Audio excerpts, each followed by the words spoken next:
самое удивительное открытие в Майнкрафте, здесь мир работает по своей логике. При этом в Майнкрафте обучают детей программированию, математике и матюкам. Казалось бы, логики мы от Майнкрафта не ждем, а зря. Он как раз таки удивляет реализмом. Хотя многие законы мировоздания здесь нарушаются, кое-что в Майне показано прямо как в жизни. Раньше меня бесило, что когда копаешь пещеру, факелы приходится ставить каждые 14 блоков, чтобы не бродить в темноте. А как вообще в жизни это происходит? Свет же не исчезнет без следа в шахте через 14 блоков, то есть 14 метров, как в Майнкрафте. Исчезнет, но в реальности не за 14 метров, а за сколько? Это мы сейчас посчитаем. Но вообще, куда девается свет?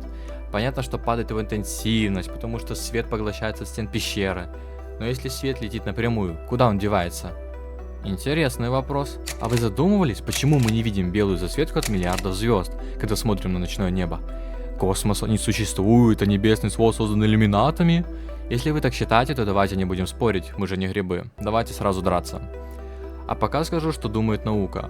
На самом деле все из-за формулы, из-за которой интенсивность света падает при увеличении освещаемой площади. Мощность разделить на 4πr квадрат. А что же в Майне? По моим подсчетам, свет от факела в Майнкрафте распространяется всего лишь в 2 раза хуже, чем в реальности. Рассеивание света ночью занизили всего в 2 раза. Вроде просто Майнкрафт обсуждаем, а уже узнали про закон рассеивания света и ответ на вопрос, почему космос не сияет из-за миллиардов звезд. Но получается так, что обучаем одному, а дезинформируем в другом. Что было бы в реальности при условии, что в инвентаре Стива помещается 36 стаков золотых блоков? Во-первых, рюкзак будет аномально плотный, ведь в нем сжато вот столько кубов золота, каждый из которых имеет размер 1 кубический метр и вес 19300 килограмм. Таким образом, весь инвентарь будет весить 44,5 тонн. Тяжеловато. Означает ли это, что к Стиву будут притягиваться коровы, собаки и прочие звери? К сожалению, нет. Сила гравитации в принципе очень слабая сила. Вы прямо сейчас можете провести эксперимент.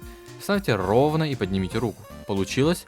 Поздравляю, вы только что преодолели силу гравитации, которую создает целая планета. А теперь сравните силой магнетизма. Как маленький магнитик может притягивать металл так, что даже отодрать бывает трудно. А вот гравитация в 1 метре от Стива всего способна притянуть 1 каплю воды.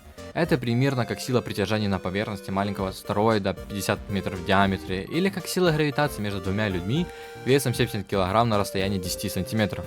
Да, вы притягиваетесь к другому человеку, находясь на таком близком расстоянии. Даже пирамида Хеопса притягивает 135 раз сильнее, но для человека даже это незаметно. Но с другой стороны, это объясняет, почему многих так тянет в Египет. Также, ребят, хочу напомнить, что целых 65% человек не подписаны на журнал Дача о садоводстве, а мой канал не подписанными смотрят целых 98%. Ты давай, исправляй ситуацию, а я продолжу. Но самое большое вранье Майнкрафта — это вода. В игре можно прыгнуть хоть с небоскреба в один единственный блок воды и отделаться легким испугом. Звучит удобно, но в реальности вода работает совсем не так. Все дело в том, что при падении с большой высоты скорость человека становится настолько высокой, что вода просто не успевает раздуплиться. Из-за этого она начинает вести себя как твердая поверхность.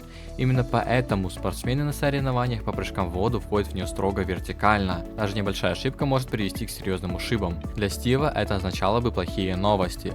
Если посчитать, то после падения с высоты, всего в несколько десятков метров, удар о воду уже будет очень болезненным. А прыжок с высоты горы, который в Майнкрафте легко спасается ведром воды в последний момент, в реальности закончился бы совсем иначе. Вместо мягкого приземления его встретила бы сила удара, способная сломать кости и повредить внутренние органы. Так что ведро воды в настоящем мире — это не универсальный парашют, а довольно сомнительный способ пережить падение. Хотя, согласитесь, если бы физика работала как в Майнкрафте, профессия производителя парашютов исчезла бы уже на следующий день.